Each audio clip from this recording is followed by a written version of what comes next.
देखो, आज का विद्यार्थी भ्रमित है। तुम कहते हो महाराज जी हम बहुत पढ़ते हैं पर याद नहीं रहता, मन अशांत रहता है, घबराहट होती है। जानते हो इसका मूल कारण क्या है? तुम्हारी शक्ति का बिखर जाना। जैसे किसी पात्र में छेद हो तो उसमें कितना भी अमृत डालो वो टिकेगा नहीं, वैसे ही यदि तुम्हारे जीवन में ब्रह्मचर्य नहीं है तो तुम चाहे कितनी भी बड़ी डिग्री ले लो, भीतर से खोखले ही रहोगे। ये जो तुम रात रात भर जागकर मोबाइल में गंदे दृश्य देखते हो, ये जो तुम प्रेम के नाम पर वासना में फंसे हो, ये प्रेम नहीं है, ये आत्मघात है। तुम अपनी उस ऊर्जा को नष्ट कर रहे हो जिससे तुम्हारी बुद्धि का निर्माण होना था। एक विद्यार्थी के लिए सबसे बड़ा शत्रु उसका कुसंग है। जो मित्र तुम्हें भगवत मार्ग से या तुम्हारे लक्ष्य से भटकाए, उसे काल के समान समझकर आज ही त्याग दो। यदि आंखों से गंदा देखोगे और कानों से गंदा सुनोगे तो हृदय कभी पवित्र नहीं हो सकता। अब प्रश्न है कि कैसे बचें? महाराज जी तुम्हें कोई कठिन तपस्या नहीं बता रहे, बस 3 छोटे काम करो। दृष्टि दोष से बचो, अपनी आंखों पर पहरा लगाओ। सोशल मीडिया पर गंदा आए तो तुरंत हटा दो।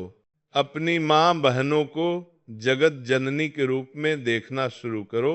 नाम जप का सहारा, मन बहुत बलवान है, इसे तुम अपने दम पर नहीं जीत सकते। इसके लिए भगवत बल चाहिए। चलते फिरते पत्ते लिखते मन ही मन राधा राधा या राम राम का जप करो। नाम की शक्ति तुम्हारे भीतर के विकारों को भस्म कर देगी। आहार और संयम, अधिक तला भुना और राजसिक भोजन छोड़कर सात्विक आहार लो। रात को जल्दी सो और सुबह ब्रह्म मुहूर्त में उठो। जो सुबह की वायु और नाम जप का आनंद ले लेता है उसे फिर संसार का कचरा अच्छा नहीं लगता। जिस विद्यार्थी ने 1-2 साल अखंड ब्रह्मचर्य साध लिया, उसकी मेधा शक्ति इतनी बढ़ जाती है कि वो साधारण मनुष्य नहीं रह जाता।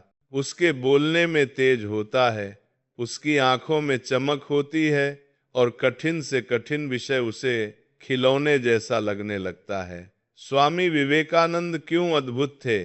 क्योंकि उनके पास ब्रह्मचर्य का बल था।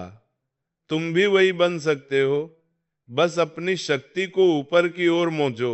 उठो मेरे लाल, अभी समय है, इस जवानी को व्यर्थ मत गंवाओ। एक बार दृढ़ संकल्प कर लो कि मुझे अपने चरित्र को कलंकित नहीं होने देना है।